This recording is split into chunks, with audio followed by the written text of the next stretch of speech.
আপনি কাউকে লোন দিয়েছেন, হাওলাত দিয়েছেন, কবে দিবে জানেন না, জাকাত দিতে হবে কি হবে না? উত্তর হলো কোন টাকাই জাকাত মুক্ত থাকবে না যদি সেটা নেসাবকে স্পর্শ করে। এখন ধরুন আপনি আমাকে 1 লাখ টাকা লোন দিয়েছেন, 1 লাখ টাকা কি নেসাব টাচ করে না করে না? করে। 85 গ্রাম রূপা কেনার মতো টাকা থাকলেই নেসাব হয়ে যায়। তো 1 লাখ টাকায় 85 গ্রামের বেশি রূপা কিনা যায়, অতএব এটা নেসাব। নেসাবের মধ্যে যেহেতু আছে, অতএব এই 1 লাখের জাকাত কাউকে না কাউকে দিতে হবে। এখন টাকাটা আমি লোন নিয়েছি আর উনি আমাকে লোন দিয়েছেন, এখন যদি বলেন যে আমার জাকাত দিতে হবে, তো আমি তো টাকার মালিকই না, টাকা তো ওনার। এই জন্য যিনি লোন দিবেন জাকাত তিনি দিবেন। এখন একটা প্রশ্ন হয়, ভাই এটা কোনো কথা হলো?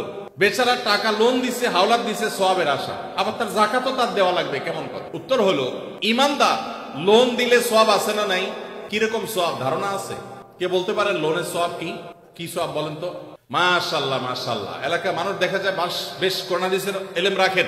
কোন কোন ক্ষেত্রে লোন বা হাওলাত দিলে, দান করলে যে পরিমাণ সওয়াব হয় তার চাইতে বেশি সওয়াব। এখন একটা প্রশ্ন ওঠে, এটা আবার কেন? দান করে দেওয়া মানে তো একসাথে দিয়ে দেওয়া, লোন দেওয়া মানে তো দিলাম আবার নেওয়ার জন্য, তো সওয়াব আবার বেশি কিভাবে?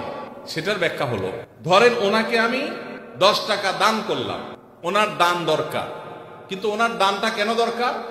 উনি এই 10 টাকা দিয়ে একটা কলা খাবে, যেটা আসলে তার এমন কোনো আহামরি প্রয়োজন নাই, এটা না খাইলেও তার চলে, পেট ভরা আছে, একটা কলা খাইতে মন চাইছে, টাকা নাই, আমি 10 টাকা তার সাদাকা করলাম, দান করলাম। এই দানের চাইতে ওনার দরকার হলো লোন, এমন লোন যে লোন দিয়া তার জীবন রক্ষা হবে, কঠিন কোনো কাজ হবে। এখানে এই দানের চাইতে এই লোন দিলে সেটা সওয়াব আল্লাহর কাছে বেশি হবে। আরো বিভিন্ন ব্যাখ্যা হাদিসের আছে। এই জন্য ভাইরা, লোন যে দিবে সে তো সওয়াব পাবে, বিধায় জাকাত দেওয়ার কারণে তার যে টাকা কমতেছে এতে তার হারাবার কিচ্ছু নাই, এই জন্য তাকেই জাকাত দিয়ে দিতে হবে। এখন কথা হলো পাওয়ার সম্ভাবনা নাই, যদি এমন হয় যে পাওয়ার সম্ভাবনা, তাহলে জাকাত আপনাকে এখন দিতে হবে না, একসাথে পাইলে যে বছরে জাকাত দেন নাই সেগুলো দিতে হবে। আর যদি কখনো না পান তাহলে না দিলে কোনো গুনাহ হবে না।